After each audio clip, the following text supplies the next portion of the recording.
ជំរាបសួរលោកគ្រូជំរាបសួរលោកគ្រូនិងមិត្តរួមថ្នាក់ទាំងអស់គ្នាដោយក្រុមរបស់ពួកខ្ញុំថ្ងៃនេះនឹងលើកយកនៃប្រធានបទនិយាយអំពី Advertising និង Public Relation ដោយក្រុមរបស់ពួកខ្ញុំមានចំនួន4នាក់ដោយជាដំបូងនេះខ្ញុំឈ្មោះតូសុកវិមលវាសួរខ្ញុំសៀនជំរាបសួរខ្ញុំគឹមណៃជំរាបសួរខ្ញុំដេវីនអឺដើម្បីយល់នៃប្រធានបទខាងលើនេះឲ្យបានកាន់តែច្បាស់ពួកខ្ញុំនឹងបញ្យល់អំពីនិយមន័យរបស់ advertising និង public relations សិនខេចំពោះ advertising គឺជាការផ្សព្វផ្សាយផលិតផលឬសេវាកម្មតាមរយៈប្រព័ន្ធផ្សព្វផ្សាយដោយត្រូវចំណាយថវិកាដើម្បីទាក់ទាញអតិថិជននិងជំរុញការលក់ជាធម្មតានិយោជិតបានកំណត់គោលដៅផ្សាយពាណិជ្ជកម្មរបស់ពួកគេទៅកាន់ក្រុមតូចៗនៃអតិថិជនរបស់ពួកគេក្នុងគោលបំណងទាក់ទាញដោយផ្ទាល់ទៅនឹងអ្នកប្រើប្រាស់ម្នាក់ៗរបស់ពួកគេចំពោះការផ្សាយពាណិជ្ជកម្មនោះគឺវិធីសាស្ត្រនៃការបញ្ចុះបញ្ចូលអតិថិជនគោលដៅឲ្យទិញផលិតផល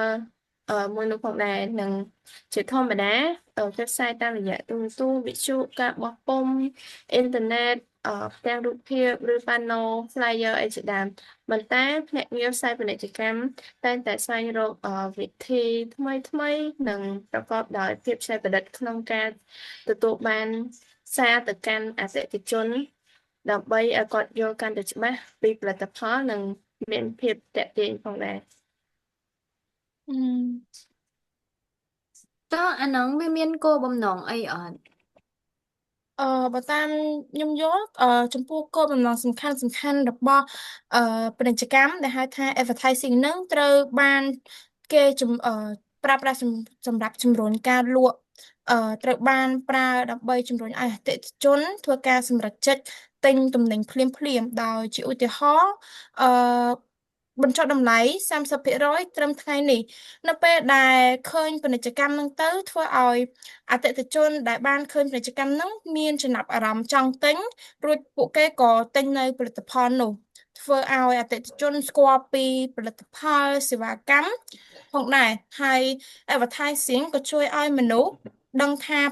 មានផលិតផលមួយនោះឬក៏សេវាកម្មមួយនោះនៅលើទីផ្សារដោយជាឧទាហរណ៍នោះដូចជាការបើកក្រុមហ៊ុនបើកផលិតផលថ្មីដោយពួកគេបានផ្សព្វផ្សាយតាមរយៈ TV ឬក៏នឹង Facebook ដែលហៅថា social media ហ្នឹងហើយនៅពេលដែល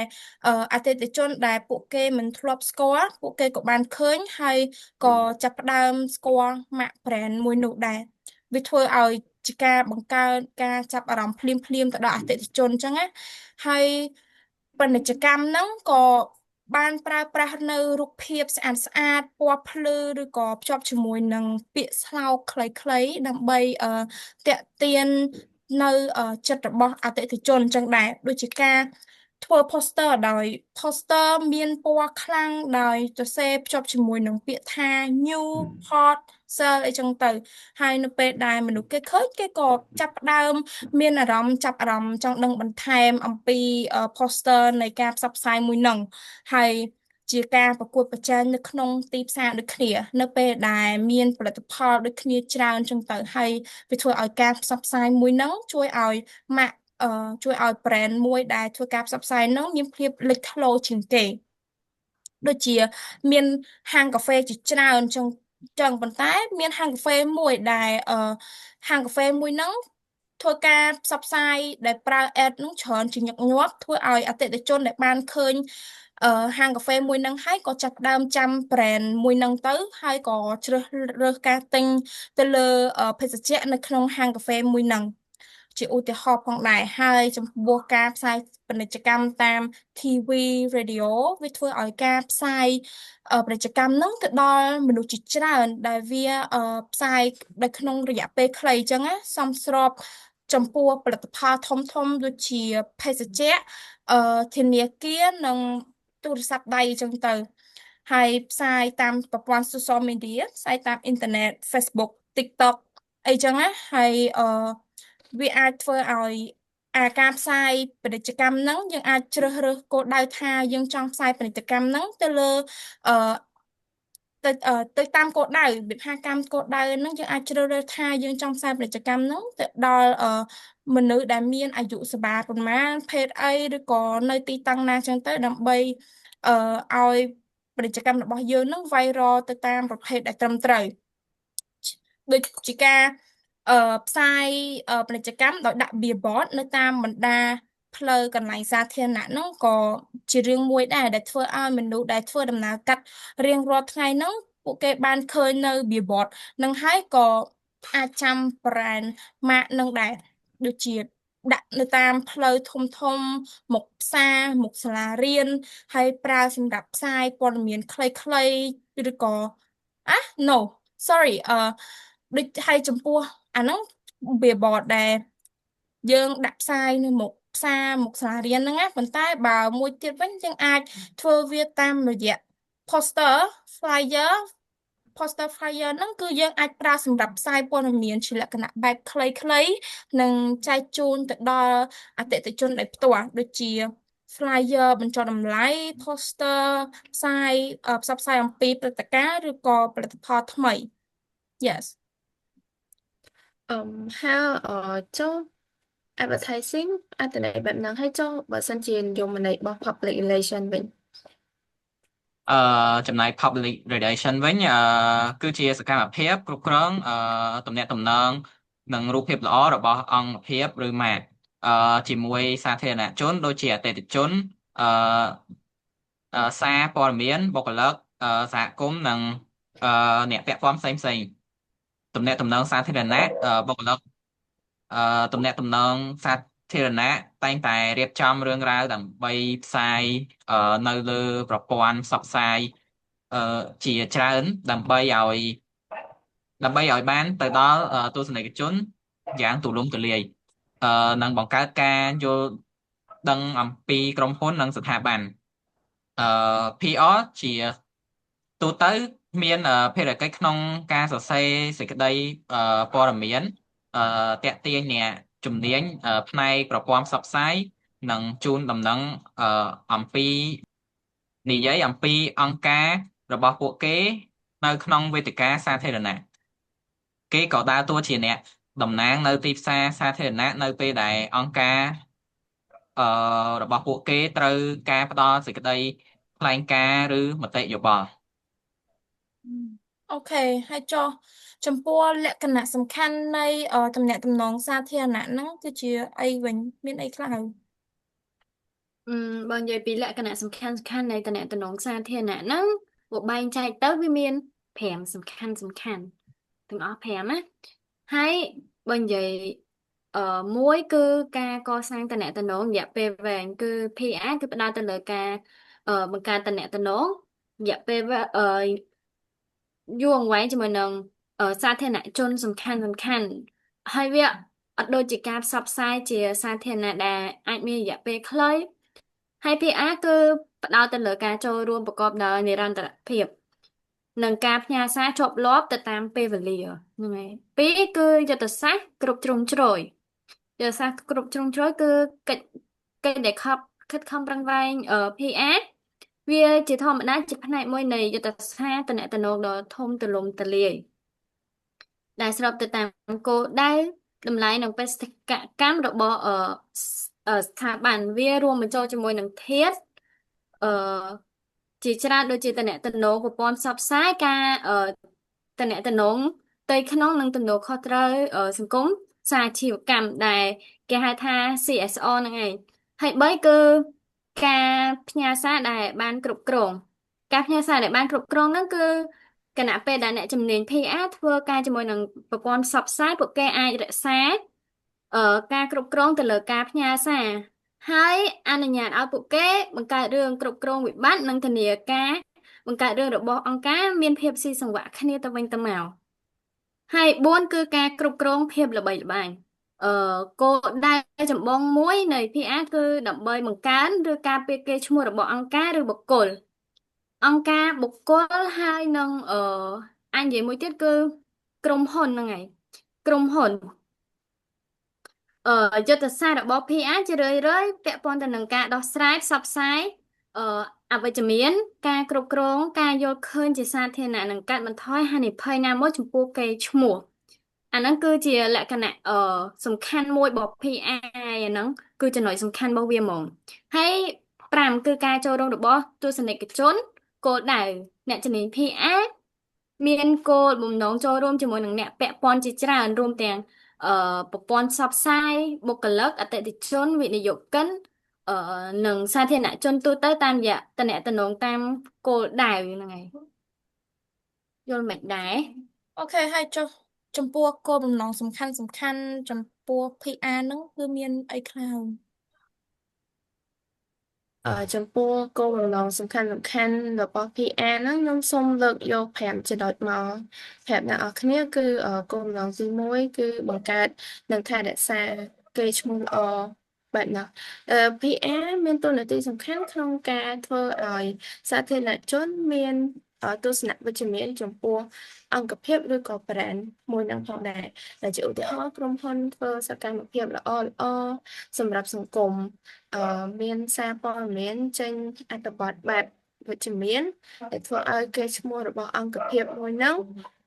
មានកេរ្តិ៍ឈ្មោះល្អនិងរូបភាពល្អផងដែរហើយនៅចំណុចទី2បង្កើតភាពទុកចិត្តនិងការយល់ដឹងពីសាធារណជនpublic relation ជួយឲ្យសាធារណជនយល់ច្បាស់និងជឿជាក់លើអង្គភាពដែលជាឧទាហរណ៍ផ្ដល់ព័ត៌មានបានត្រឹមត្រូវនិងមានតម្លាភាពស្មោះត្រង់ទៅសារព័ត៌មានអីបែបហ្នឹងហើយមនុស្សអាចអានព័ត៌មានហ្នឹងយល់ហើយនឹងទុកចិត្តទៅដល់អង្គភាពមួយហ្នឹងផងដែរនៅក្នុងចំណុចទី3គ្រប់គ្រងវិបត្តិcrisis management មានន័យថានៅពេលដែលមានបញ្ហាឬព័ត៌មានអវិជ្ជមាន public relation នឹងជួយរបៀបថាកាត់បន្ថយផលប៉ះពាល់និងថែរក្សារូបភាពល្អផងដែរនៅពេលដែលផលិតផលមានបញ្ហាក្រុមរបស់ PR ចេញសេចក្តីថ្លែងការណ៍បញ្យល់ពីភាពពិតនិងដោះស្រាយបញ្ហាតាមដំណាក់កាលនិងកាត់បន្ថយភាពរិះគន់ពីសំណាក់សាធារណជនផងដែរនិងចំណុចទី4បង្កើតទំនាក់ទំនងរយៈពេលវែងដែលមានន័យថា PR មិនផ្ដោតលើលក់ភ្លាមៗទេប៉ុន្តែផ្ដោតទៅលើទំនាក់ទំនងយូរអង្វែងជាមួយនឹងសាធារណជនដោយជាឧទាហរណ៍ពេលដែលទំនាក់ទំនងល្អជាមួយអ្នកសារព័ត៌មាននិងសហគ្រិនហើយបែបហ្នឹងហើយពេលអង្គភាពមានអ្វីថ្មីសាធារណជននឹងទុកចិត្តលើផលិតផលរបស់អង្គភាពមួយហ្នឹងនឹងមានភាពគ្រប់គ្រងទៅលើផលិតផលមួយហ្នឹងផងដែរដែលជាឧទាហរណ៍ផ្ដល់ព័ត៌មានទៅសារព័ត៌មានផងដែរអឺផ្ដល់ព័ត៌មានផ្ដល់ព័ត៌មានរបៀបម៉េចទៅអឺផ្ដល់ព័ត៌មានហ្នឹងដូចជាការផ្ដល់ព័ត៌មានទៅអ្នកសារព័ត៌មានដូចជាឯកសារផ្លូវការផ្ដល់ព័ត៌មានសំខាន់ដោយមិនផ្សាយលក់ដោយផ្ទាល់ទេឧទាហរណ៍ថាអឺមានក្រុមហ៊ុនឬក៏អ្វីមួយហ្នឹងបើកសាខាថ្មីមានសកម្មភាព CSR អ្នករៀបអ្នករៀបចំព្រឹត្តិការណ៍សង្គមឬក៏ CSR ហ្នឹងបានបង្ហាញការទទួលខុសត្រូវចំពោះសង្គមនិងបង្កើតនៅរូបភាពវិជ្ជមាន ហើយដូចជាការបរិច្ចាគដាំដើមឈើឬក៏ជួយទៅដល់សហគមន៍និងជាមានជាការសម្ភាសន៍តាមរយៈទូរទស្សន៍ឬក៏វិទ្យុដែលឲ្យតំណាងអង្គភាពពន្យល់ដោយផ្ទាល់ហើយឲ្យពួកគេបង្កើននៅភាពជឿជាក់ដោយ CEO សម្ភាសន៍អំពីគម្រោងថ្មីធ្វើឲ្យសេចក្តីថ្លែងការណ៍នៅពេលដែលមានបញ្ហាអឺសេចក្តីថ្លែងការណ៍នៅពេលមានបញ្ហាហ្នឹងប្រើពេលមានវិបត្តិឬក៏ព័ត៌មានអវិជ្ជមានធ្វើឲ្យមានការបង្ហាញការទទួលខុសត្រូវឧទាហរណ៍ថាអឺជាការចេញសុំទោសជាសាធារណៈនិងការបង្ហាញដំណោះស្រាយភ្លាម yes ហើយឥឡូវហ្នឹងប៉ុណ្្នឹងហើយយើងក៏ចាប់ផ្ដើមចូលទៅដល់ចំណុចសំខាន់នៃ topic របស់យើងហ្មងទៅចំពោះចំណុចដូចគ្នារវាង PR និង advertising ហ្នឹងមានអីខ្លះហើយហ្នឹងហើយចំណុចបើនិយាយពីចំណុចដូចគ្នារវាង PR និង advertising វិញគឺទាំងពីរហ្នឹងគឺជាផ្នែកមួយនៃ marketing ហើយនិង communication ហ្នឹងហើយហើយគឺប្រើសម្រាប់ ផ្សព្វផ្សាយអង្គភាពនឹងម៉ាកឲ្យជួយឲ្យអង្គភាពហ្នឹងឈានទៅដល់អឺសាធារណជនឲ្យបានដឹងបានឃើញបានស្គាល់ ហើយវាមានគោលបំណងធ្វើឲ្យសាធារណជនហ្នឹងអឺស្គាល់ម៉ាកហើយនឹងអង្គភាពតាមរយៈការបើនិយាយពី advertising គឺស្គាល់តាមការផ្សាយអីចឹងហើយបើ PR វិញគឺស្គាល់តាមរយៈព័ត៌មាននិងភាពអឺជឿជាក់ហើយបីគឺជួយបង្កើនរូបភាពនិងឥទ្ធិពលក្នុងសង្គមបើ advertising គឺបង្កើនភាពលេចធ្លោបើនិយាយពី PR គឺបង្កើនកេរ្តិ៍ឈ្មោះនិងការគាំទ្រឲ្យបានច្រើនឡើងចឹងទៅអឺហើយប្រើប្រាស់ប្រព័ន្ធផ្សព្វផ្សាយដូចគ្នាទេទាំងពីរเนี่ยទាំងពីរហ្នឹងបើនិយាយទាំងពីរហ្នឹងគឺប្រើដូចគ្នាក្នុងប្រព័ន្ធផ្សព្វផ្សាយគឺនៅលើ social media បើនិយាយពីសម័យឥឡូវគេអាចនឹងផ្សព្វផ្សាយទៅតាមរយៈ YouTube Facebook TikTok IG អីអញ្ចឹងផ្សេងផ្សេងទៅហើយវាបើនិយាយពីខុសគ្នាគឺបើខុសគ្នាវិញគឺវិធីប្រើប្រាស់ហើយនឹងគោលបំណងតែពីរហ្នឹងទេតែប៉ុណ្្នឹងអូខេហើយចុះអាហ្នឹងជាលក្ខណៈដូចគ្នាចំពោះ PR ហើយនិង advertising ត្រូវអត់ហើយចុះចំណុចដែលហ្នឹងហើយខុសគ្នាចំពោះពីរហ្នឹងវិញ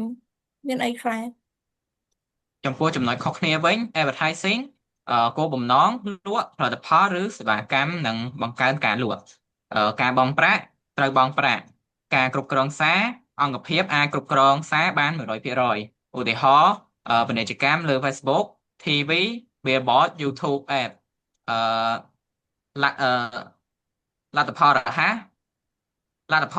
សមើលឃើញលទ្ធផលឆាប់រហ័សអឺ advertising ចំពោះ advertising ហាងកាហ្វេមួយចង់លក់កាហ្វេឲ្យបានច្រើនហាង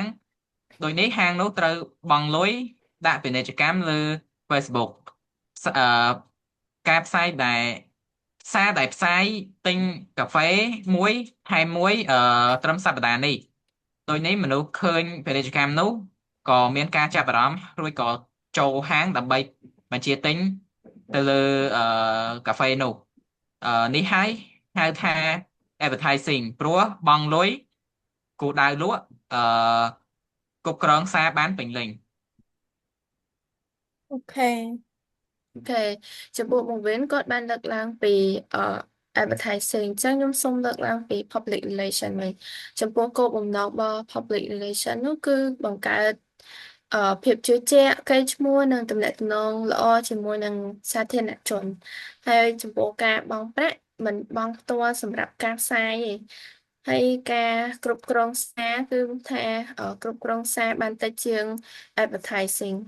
ដូចជាឧទាហរណ៍ពេលដែលសេចក្តីប្រកាសព័ត៌មានព្រឹត្តិការណ៍ការងារសង្គម CSR ហ្នឹងចឹងលទ្ធផលលទ្ធផលយូរអង្វែងគឺស្ថាបនាកេរ្តិ៍ឈ្មោះបានរយៈពេលវែង long term ចា៎ហើយស្ថានភាពដូចគ្នាជាមួយនឹងបង្រៀនបានលើកឡើងជាឧទាហរណ៍ហាងកាហ្វេមួយទិញមួយថែមមួយដូចគ្នាដែលហាងកាហ្វេគាត់ហាងរៀបចំរបៀបព្រឹត្តិការណ៍បរិច្ចាគកាហ្វេឥតគិតថ្លៃអឺជួយកុមារក្រីក្រដូច្នេះហើយធ្វើឲ្យអ្នកសារព័ត៌មានឬក៏ influencer មកថតអីចឹងហើយទៅសេអត្ថបទថាអត្ថបទពីហាងកាហ្វេមួយនឹង and សារព័ត៌មានចេញផ្សព្វផ្សាយថាហាងកាហ្វេមួយហ្នឹងជាបានជួយសង្គមនិងគ្រប់គ្រងទៅដល់កុមារផងដែរ